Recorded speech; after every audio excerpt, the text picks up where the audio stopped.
자, 오늘 해볼 게 뭐냐면은 워킹홀리데이에 대해서 부정적인 생각을 갖고 있는 사람들 많더라고. 일단은 이게 유행하게 되고 뜬 이유가 블라인드에 있는 워홀 관련 글은 다 공통점으로 이런 말이야. 내가 그냥 팩트를 조져봤어. 미국 땅 수렁에 빠진 한국 여성들, 호주에 간 일부 유학생들이 성매매 여성으로 전락하고 있다. 이건 그냥 팩트야. 그리고 내가 또 유학생 출신이고 해외를 많이 진짜 많이 돌아다녔는데 그런 사람들이 있긴 해. 이러다가 워킹홀리데이가 사라질 것 같은데.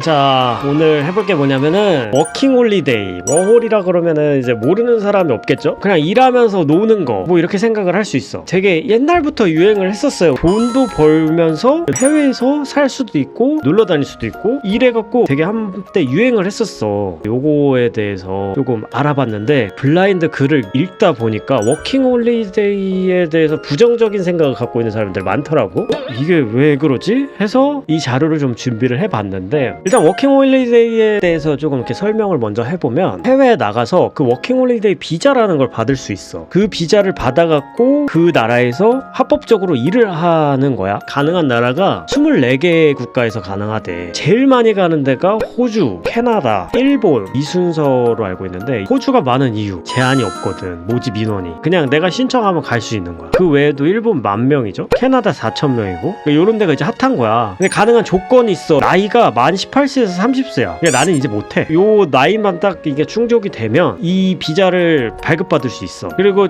체류 기간이 있어. 조건이 최대 1년이야. 근데 이제 연장 신청도 가능하고 뭐 그런 게 있더라고. 일단은 이게 유행하게 되고 뜬 이유가, 예전만 해도 나 같은 경우는 3,000원 받고 막 이랬었거든. 그러다가 2015년까지만 해도 6,000원이었어. 근데 그때 당시에 호주 최저시급이 2015년이 한 15,000원? 6,000원 대비 2배 이상인 거야. 1시간 일하는데 2배 이상을 벌어. 그때 당시는 진짜 말이 안 되는 거였어. 조금만 일하고 내가 돈을 벌 수 있으니까 그 돈으로 갖고 그 이쁜 나라를 여행을 다닐 수 있다. 지금 생각해보면 좋잖아. 그러니까 안 좋은 게 하나도 없어. 그래서 블라인드 글도 보면은 코로나 풀리고 워홀 가려는데 어떻게 생각해요? 댓글들이 다 비추 막 이러는 거야. 워홀 다녀온 사람들 거부감 들어? 나 캐나다 워홀 30 넘기 전에 한번 도전해보고 싶었는데 인식 안 좋아진다는 말이 있길래 이러는 거야. 그래서 나는 뭔 말이야?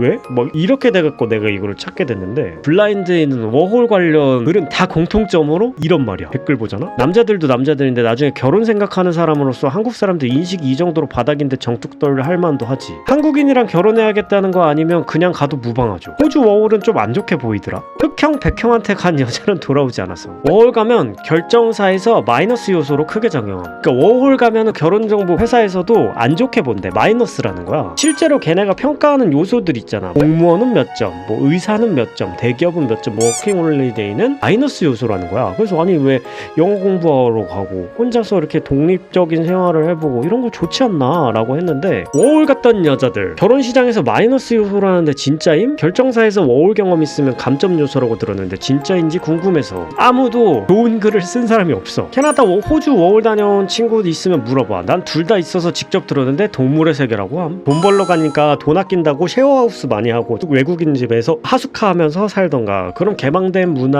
외국이라는 해방감이 더해져서 남자건 여자건 뭐 와우 뭐 이런 거야. 워홀 거르는 거 이해함. 나도 동남아 여행 간 남자는 걸러서. 여기서 또 이제 워홀 갔다 온 여자 지금 까니까 동남아 갔다 온 남자를 까는 거야. 이게 그런 거 있잖아. 모든 남자가 그렇고 모든 여자가 그런 건 아니잖아. 약간 그런 인식인 거지. 지금 워홀이 동남아 간 남자랑 똑같은 그런 인식으로 지금 하여튼 안 좋게 보는 거야. 지금 이 사람도 여자친구 워홀 썸 탈 때 워홀 갔다 온 거 알려줘서 알고 있긴 했는데, 사고고 나서 워홀 관련 글 하나 보니까 계속 이상한 생각하게 돼. 20대 초반 때 1년 정도 갔다 왔다고 하는데 계속 의심하게 되고, 내가 너무 사랑하는 여자친구인데 만약 진짜로 떠도는 워홀 얘기들처럼 외국 남자 경험이나 동거 이런 거 했다고 생각하면 머리가 아프다. 워홀 거르자 위험해. 하여튼 요런 게 있어서 내가 그냥 팩트를 조져봤어. 구글에 내가 그래서 워홀 치니까 이게 바로 나와. 연관 이걸로 워홀 여자, 워홀 인식, 워홀 현실. 그만큼 이게 지금 사람들 사이에서 이슈가 되고 있는 있나봐. 근데 대체 왜?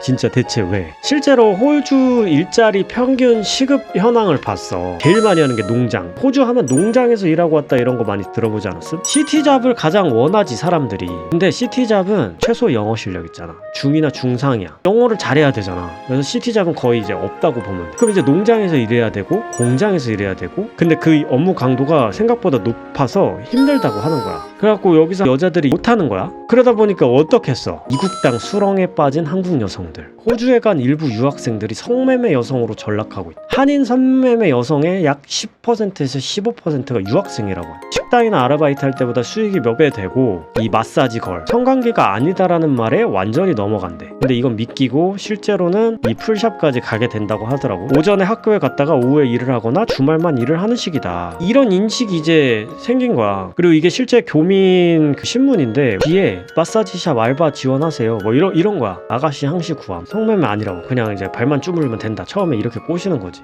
그래서 이제 이번에 한국 율락 여성 얼마나 있나, 이 23,000명 중에서 17%, 16.9%가 한국인이래. 그 수치는 이제 등록된 성매매 업소만이니까 2,000명 이상은 될 것으로 추정이 되고, 이 2,000명 이상 중에 10%, 15%가 유학생인 거야. 저 호주 워홀 갔다 왔어요. 그러면 그 중에 20%, 확률 한 5분의 1로 성매매 했던 사람일 수 있다는 거. 이건 그냥 팩트야. 그래서 뭐 무조건 걸러야 되냐. 근데 나는 이렇지 않다고 봐. 무조건 걸으면 편하긴 하거든. 워킹홀리데이 가면 다 이런 거네. 지금 팩트를 조져봤는데 다 이렇게 나오네. 뭐 이런 생각이 들잖아. 근데 그냥 뭐 이렇게 생각해야 될 것 같아. 내 여자친구는 아니야. 내 여자친구는 아닐 거야. 이렇게 생각해야 되지 않을까? 내 남자친구가 업소 다닐 거라고 막 생각하고 만나는 거 아니잖아. 갔을지 안 갔을지 모르는 거 아니야? 근데 그거를 뭐 의심하고 뭐 이래서 안 돼, 저래서 안 돼, 뭐 이거 생각하다 보면 지만 머리 아프지 않을까?